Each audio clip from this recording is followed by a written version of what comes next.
उनके प्रकाश से जीवन को जीना चाहिए। ठीक है, हम संतों का आश्रय, संत होते इसलिए आश्रय देते, लेकिन हमेशा तो संत आश्रय नहीं दे सकते, हमेशा तो गुरु नहीं आ सकते बुलाने पर। और कई कई गुरु तो ऐसे जिनके करोड़ों चेले हैं, वो गाड़ी में से हाथ दिलाते रहते, पास तक नहीं जाते। तो आप ऐसी स्थिति में इतने बिजी रहते हैं, गुरु दिन रात मीटिंगें चल रही हो, कहाँ मिलोगे, कैसे मिलोगे? हजारों लोग महाराज परिक्रमा कर रहे हैं, कहाँ आपका नंबर आएगा? इसलिए मेरे भाई बहन, गुरु हमेशा नहीं मिल सकते। आप उन पर जाकर के केवल उनके भजन को अपना मान लीजिए। जय विजय भगवान के नित्य पार्षद हैं। लक्ष्मी जी नारायण से कहने लगी, भगवान आप शांताकारम हैं, शेष नहीं, एक शेषों की सैया पर आप शयन करते हैं, लेकिन ये बताइए कि आपको क्रोध कैसे आ गया? आपने रावण को कैसे मार दिया? रावण को मारने के लिए क्रोध तो करना जरूरी है, लेकिन भक्त आपको कहते हैं शांताकारम भुजगशयनम पद्मनाभम सुरेशम विश्वधारम गगन सदृशम मेघवर्णम शुभांगम। आपको क्रोध क्यों आया? नारायण कह रहे हैं कि मेरी वजह से मेरे को क्रोध नहीं आया, मेरी माया इतनी खतरनाक है कि कभी कभी मेरे ऊपर भी हावी हो जाती है। प्रेम से बोलो राधे राधे। मम दुस्तरी माया, मेरी माया इतनी दुस्तर है कि लोग मेरे ऊपर भी हावी हो जाते हैं। दुनिया को तो नचा ही रही है मेरी माया, लेकिन कभी कभी मुझे भी नचा देती है। लक्ष्मी जी बोली, हम कैसे मान लें? बोले आपको मानना पड़ेगा, आप हमको बताएं प्रभु। तो भगवान ने लीला करी, और लीला ऐसे करी कि सनकादिक सनत कुमार चारों भाई मिलकर के भगवान का ध्यान कर रहे थे बैठ करके। आंखों में ठाकुर जी की छवि थी, हृदय में भगवान का दर्शन हो रहा था। माया गई और उनकी परिक्रमा कर दी, उनको पता नहीं चला कि माया हमारी परिक्रमा करके चली गई। और इधर वही माया जय विजय की परिक्रमा कर दी और माया अंतर्ध्यान हो गई। सनकादिकों की जैसी परिक्रमा माया ने करी, भगवान गायब हो गए। और जैसे भगवान गायब हुए तो सनकादिकों के मन में संकल्प आया कि मन में भगवान को क्या देखना, चलो वैकुंठ ही चले चलते हैं, हमें कौन सा देर लगेगी, 1 मिनट में विमान तैयार करेंगे और सीधे वैकुंठ। मन की गति से विमान चलता है साहब। सनकादिक वही संकल्प लिए और सीधे वैकुंठ चले।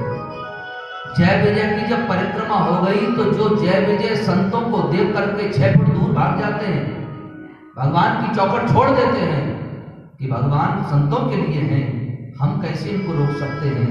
वो जय विजय आज सनकादिकों को रोक रहे हैं। कहाँ जा रहे हैं महाराज जी, कैसे प्रवेश कर रहे हैं आपको पता है भगवान सो रहे हैं। सनकादिक बोले, भगवान सो रहे हैं? अरे वो दुनिया के लिए सो रहे हैं, हम जब चाहें जब मिल सकते हैं उनसे। नहीं, भगवान विश्राम कर रहे हैं, मैं नहीं जाने दूंगा। 3 बार सनकादिकों ने कहा कि भाई जाने दो जाने दो जाने दो, नहीं जाने दिया। तो जो सनकादिक हमेशा भजन में रहते हैं, माया के कारण उनको क्रोध आ गया।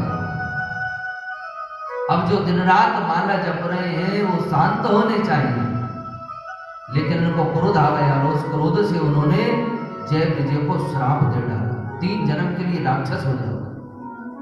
जय विजय ने कहा कि हमें राक्षस बना रहे हो तो तुम भी राक्षसों के खानदान में ही पैदा हो गए। प्रेम से बोलो राधे राधे। जय विजय सनकादिकों को श्राप देने लगे, सनकादिक जय विजय को श्राप देने लगे।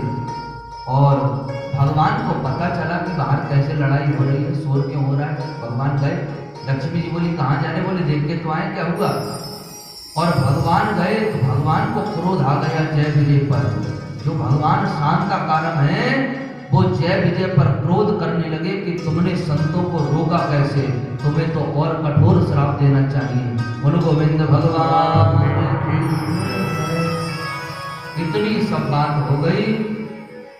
और जब भगवान भीतर गए और बाहर आकर के दर्शन किया, ठाकुर जी को क्रोध आ गया और भगवान को देखते ही सनकादिकों की माया चली गई। बोलो राधे राधे।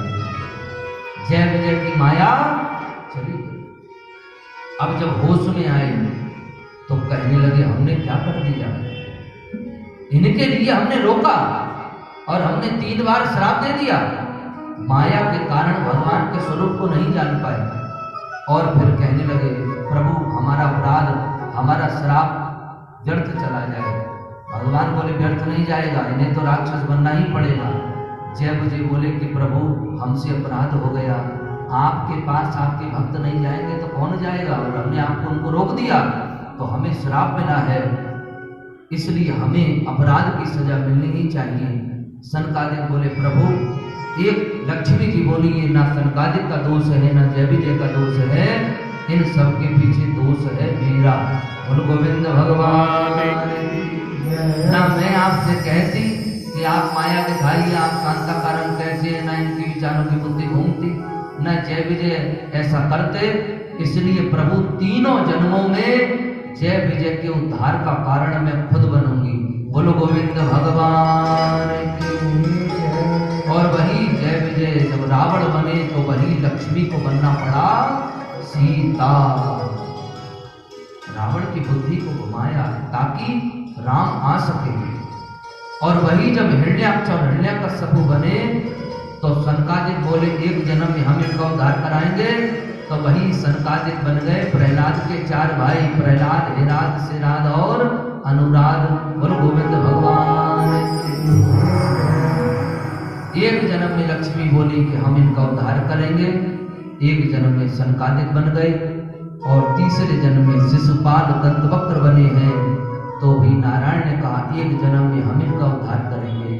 शिशुपाल का जब उद्धार किया नारायण ने तो लोग कहने लगे कि ये बताओ इतने इतने बड़े विद्वान हैं, इनकी तो ज्योति आप में मिली नहीं, और इस शिशुपाल में की ज्योति आप में कैसे मिल गई? इसने तो आपके साथ कभी धर्म किया ही नहीं, आपको ना जाने कैसे कैसे अपशब्द कहता रहा, लेकिन आप में इसका प्रकाश कैसे मिल गया? खैर ये कथा आगे चल के आती है। बोलो गोविंद भगवान। जय विजय को श्राप मिल गया, इतने ऊंचे धाम से भी पतन हो गया। इसलिए मेरे भाई बहन, जब तक भगवान के निकट ना आ जाओ, देखिए जय विजय चौखट पर खड़े हैं, भगवान के अंदर नहीं है, भगवान की सेवा में नहीं है। जय विजय इंसानों से बहुत श्रेष्ठ हैं और देवताओं से भी बहुत श्रेष्ठ हैं, और देवताओं से श्रेष्ठ जरूर हैं लेकिन संतों से श्रेष्ठ नहीं।